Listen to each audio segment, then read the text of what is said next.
guys, welcome back to the channel, and for today I wanted to give you guys the third installment in my top 10 series. So for today we're going to be taking a look at the speed class, and similar to what I said in my previous videos, this is a list of characters that I found to be the most useful for me and what I like to enjoy about Marvel Future Fight. So Shadowland, World Boss, Alliance Battle, that kind of stuff. This is my personal list. I'm not telling you that these characters need to be useful for you. This is my list and the characters that I've found to be the most useful over the many months that I have played this game. Also, similar to what I said, in my other videos, I will be excluding all of the paywall characters as well as the tier 2 natives. So, no Quicksilver on this list as much as I love Pietro, and there will be no Miguel O'Hara as well. I wanted to leave room on this list for free-to-play friendly characters that are actually very good and would otherwise be overlooked and outshined greatly by these OP paywall tier 2 native type characters. Okay, so with that in mind, let us jump into this list, guys.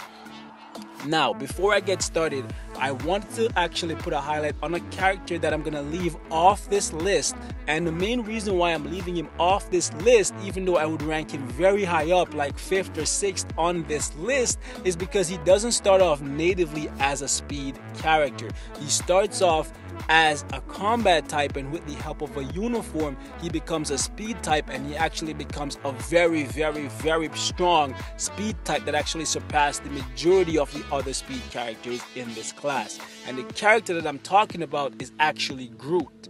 Groot is an amazing character with this uniform, and if I was gonna rank him, I would give him the 6th or 5th spot very easily because of the fact that he has 3 amazing heals and he revives. On top of that, he has an amazing 4 skill that is able to stun lock and dominate when it comes to stuff like Shadowland and PvP. So he's a great character, but I wanted to leave him off this list just because he does not start off as being a speed character.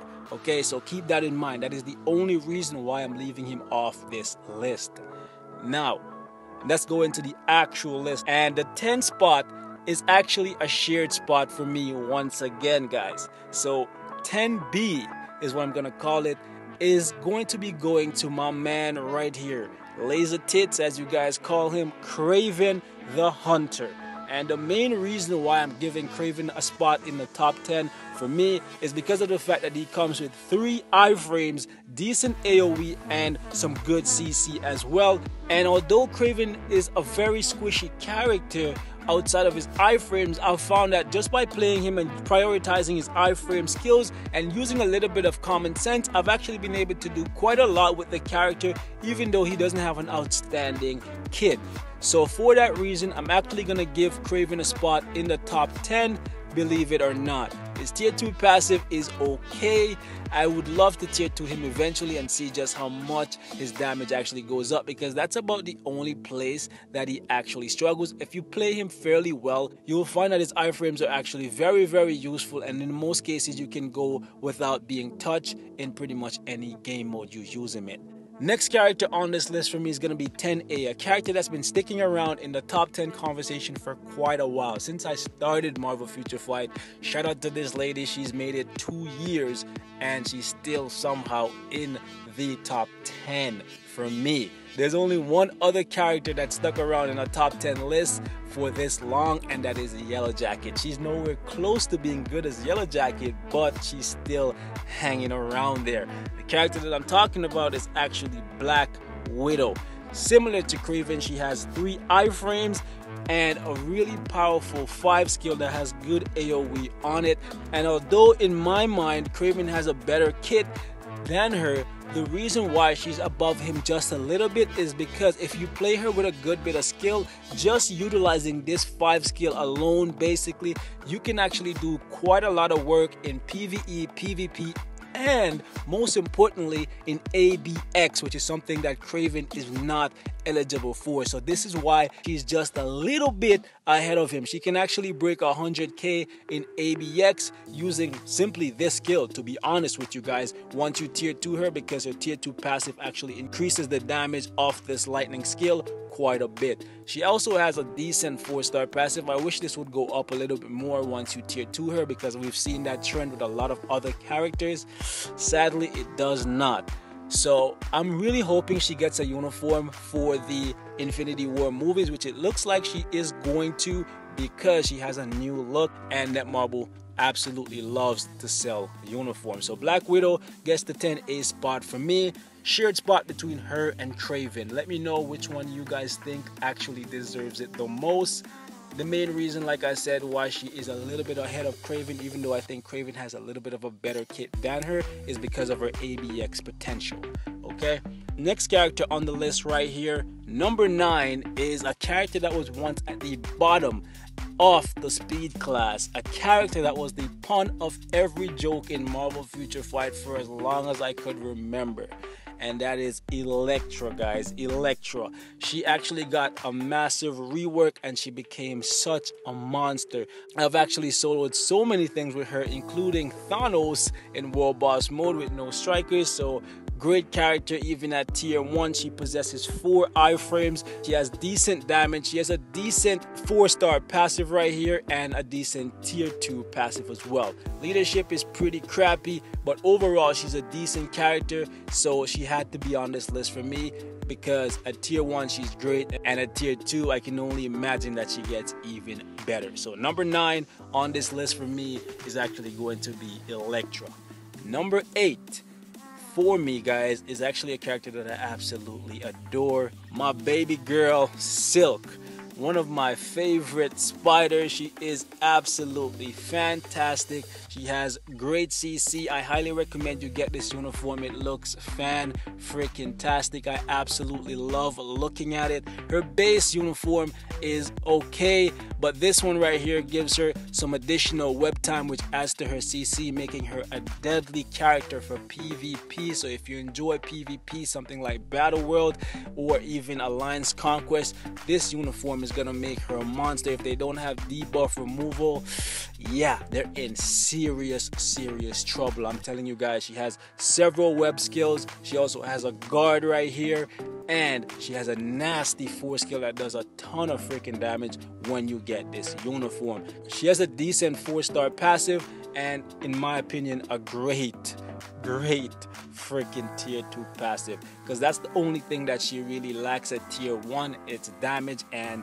as you guys can see right here, she gets a ton of damage improvement once you get her to tier 2. 37% increase to critical damage and 42% increase to guaranteed critical rate is no joke. Okay, that is huge. So number 8 for me definitely goes to my girl Silk, guys.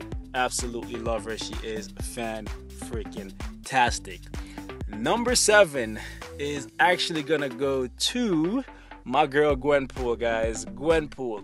This character is so fun to play. Absolutely love watching her animation.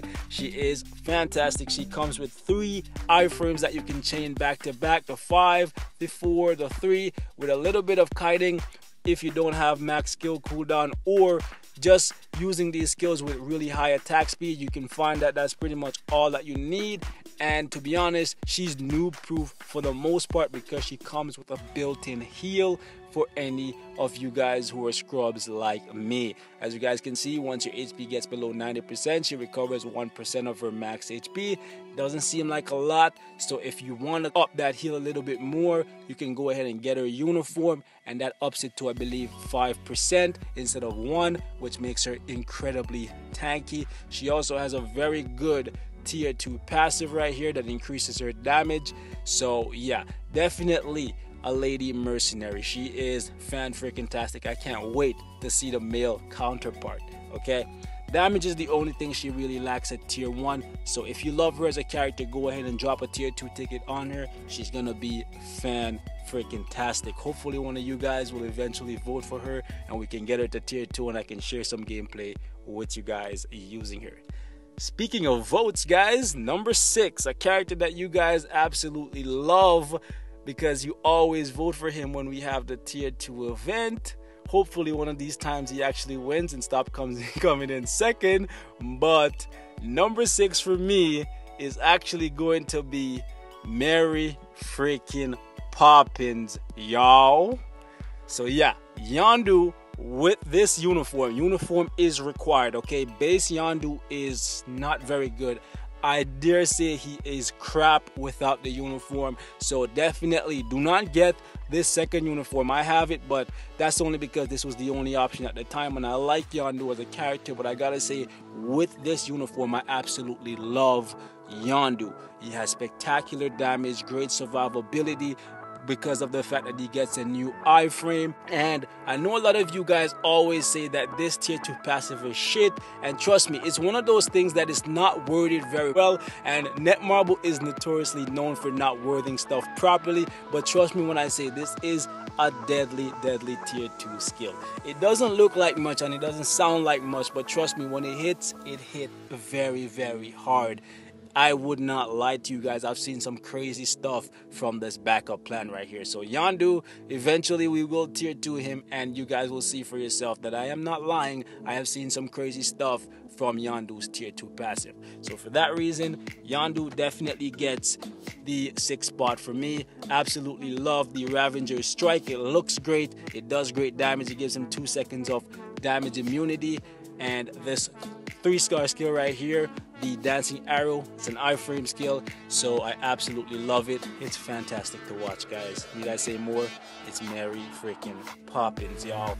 So number 5 for me was a character that for the longest time was argued to be one of the best characters in the game. However, she's slowly slipping down the ladder in the speed class. However, she is a very good character nonetheless, and the character that I'm speaking on, she currently requires her uniform and her tier 2 passive to be a great character. Without her uniform, without her tier 2 passive, she is not even worth mentioning. I wouldn't even put her on this list.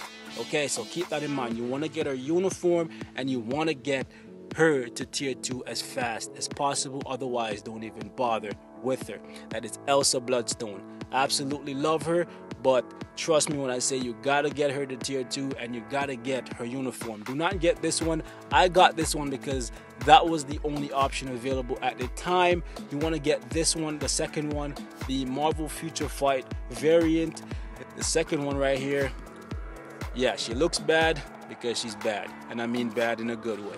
Anyways, so she's a great character with the uniform. This one is okay too, so if you like it, you can get it, but I would still recommend you get the other one. It's more fluid. The skills just flow together more nicely, and they do deal a little bit more damage because they get a couple extra hits added on to them. The main thing about Elsa is the fact that she has a very powerful 5 skills. She's kind of like Black Widow, where it's one skill that does the ton of her damage, but trust me, with the uniform bonus and this 5 skill on any of the uniforms, you will notice a massive jump in her DPS. She also has a really good tier 2 passive, which is why I recommend you tier 2 her, because as you guys can see right here, she will penetrate barrier effects, but most importantly, whenever you use the 5 skill, she will get 5 seconds of damage immunity. That is the main reason for you to tier 2 her if you like her. If you want to work on her, you can work on her, but don't expect her to be good until you tier 2 her and you give her a uniform. You can tier 2 her without a uniform and she'll be great, but you'll notice a massive jump in her DPS once you put a uniform on her. Number 4 is kind of the reason why Elsa is dropping to this spot on the list for me, because she's essentially a better version of Elsa without a uniform, and you don't necessarily need to tier 2 her. So she has pretty much everything Elsa has, and she has it at tier 1. It's arguable that she may have a little bit less damage. Well, it's not arguable. She actually does have a little bit less damage than Elsa, but I'm speaking on Rogue, guys. Rogue. And what I'm talking about is the fact that she also comes with an amazing 5 skill similar to Elsa. You guys can see right here, she gets a couple seconds of damage immunity, but on top of that, she buffs her all attack and all defenses. She also comes with iframes, more iframes than Elsa. She actually has 3 iframes, 1 long iframe and 2 short iframes. On top of that, she has a heal. Elsa only comes with 1 iframe and 5 seconds of damage immunity once at tier 2. All of Rogue's kit is exactly the same at tier 1 as it is at tier 2.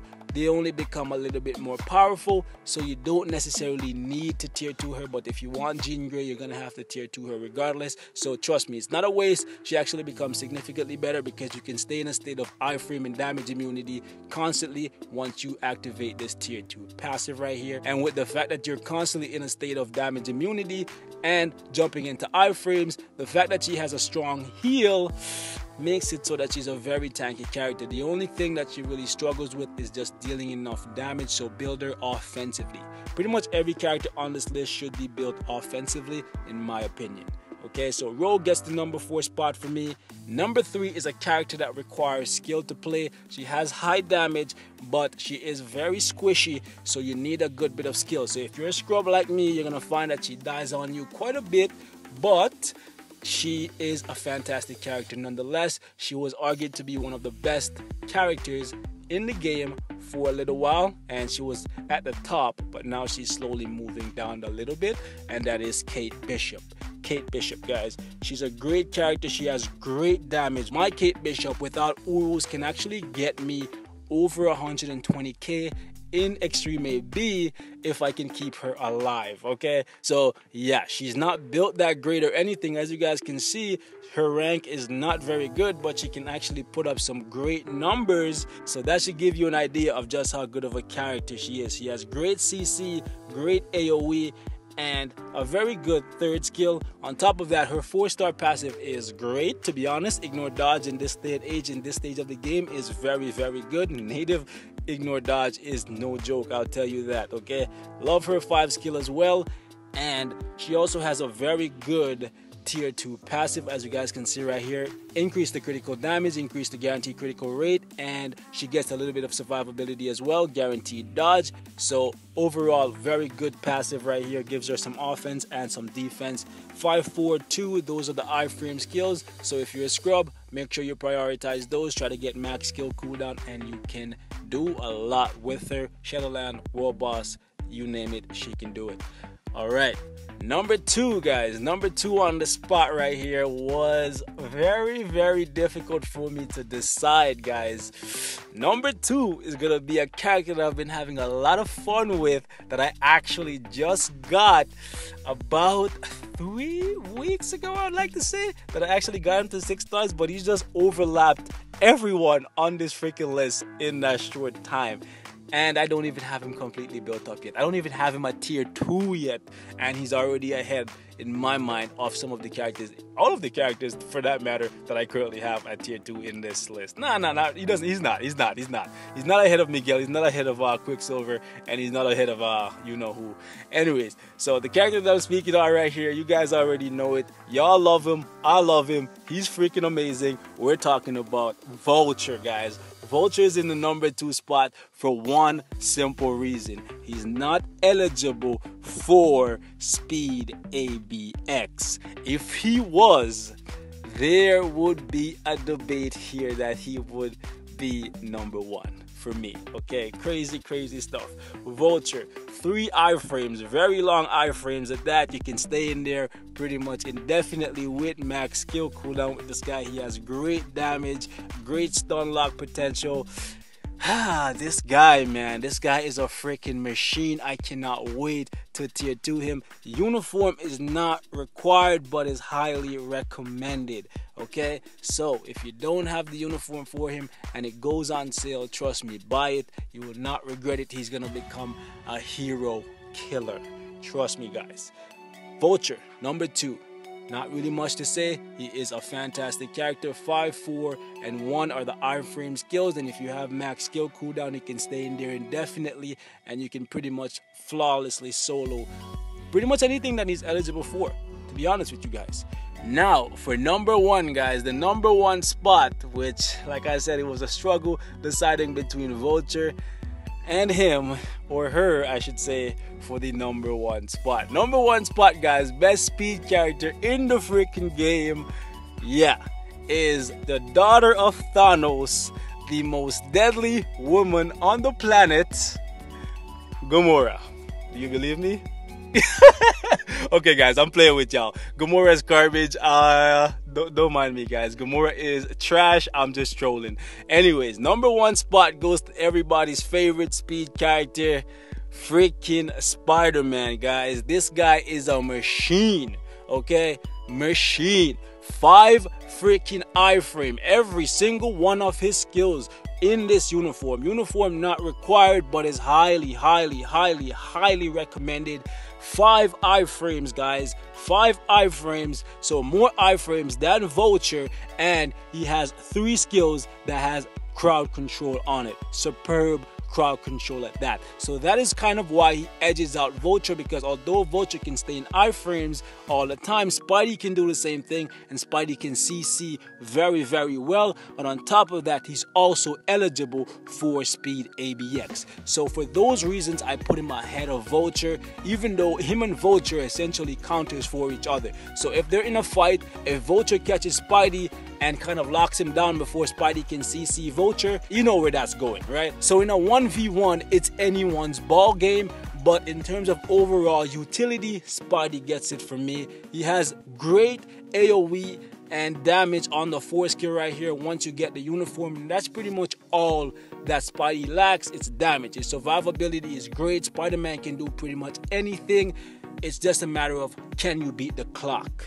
Okay, so when you build them offensively, go very offensive, and you will find that your Spidey is an absolute menace. He's one of the reasons why you need debuff protection for timeline battle. He is a monster. I've seen so many people cry about going up against Spider-Mans by accident in freaking timeline battle, and they just get CC and locked down and dominated. Spider-Man is a menace, guys. I'm telling you. If you don't have this uniform, absolutely buy it. You will not regret it. Even if he gets another uniform, which he will definitely be getting another uniform for Infinity Wars next year, this uniform will still remain relevant, if only in PvP, because the CC right here is just amazing. So don't feel bad if you upgrade this uniform and Spider-Man gets another one, because this is one of those uniforms that will never, in my mind, I don't see this uniform ever becoming obsolete. There's just so much CC in it that the fact that this guy can just lock down anything and anyone that does not have debuff is amazing. It's absolutely stupendous. That's all I have to say about this uniform. It is one of the best uniforms in the game and one of the first ones you should buy. If you're coming to the game after you pick up Sharon Rogers' uniform, which you don't even need just because Sharon Rogers is OP already, Spidey is kind of like, he's great without any uniform, but with this uniform, he's on a whole nother freaking level. I don't want to rant all day. Trust me, guys, Spider-Man, best speed characters, free to play. This is the guy. This is the guy. This is the guy that you should be farming for. If you're new, start farming Spider-Man. Buy this uniform. You will not regret it. Trust me. And that's all I have to say for this one, guys. Like always, thanks for watching. Hope it was informative, and I will see you guys next time. Peace and love.